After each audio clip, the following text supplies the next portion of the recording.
Хотел има потреба од собарка, готвач и помошник готвач. Ресторан има потреба од персонал во кујна, келнер, келнерка. Огласи со вакви содржини во кои се бараат работници за работа во хотели, ресторани или други угостителски објекти секојдневно може да се сретнат на специјализирани страни за огласување. Недостатокот на квалификувана работна сила во угостителството станува се поалармантен. Поради тоа се бара промена на законската регулатива со што би се поедноставиле процедурите за увоз на работници од други држави. Па можда и ние би нашли некој, нели, дали би биле тоа не знам, мајстори некои за спремање на риба од Албанија или скара од Србија и така натаму. Затоа што првиот услов тука кога ќе се најде некој се бара, нели, да биде запослен 12 месеци, а немаме работа за 12 месеци. Никако што тоа го прави Хрватска, кога можат и од Виетнам да носат чартери со работени, би можело да се измисли нешто и кај нас. Или Бугарија, или соседна Бугарија го решава со Молдавија, со Украина, персоналот. Валја може и кај нас. Од соседна Србија би можеле да го надополниме тој вакуум од персонал. Вако барање до надлежните институции поднели уште пред неколку години, но повратен одговор не добиле.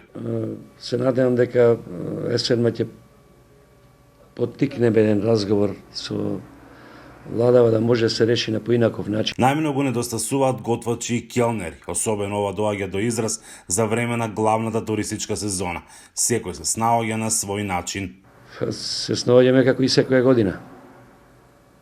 2 смени, работа на сталниот персонал, некоја помош од страна. Паѓа услугата, не може човек 16 сати да работи за рок од месец и пол-два, па да биде квалитетен.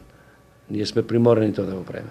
Правиме обуки за нови конобари, кувари, најчесто е тука проблемот.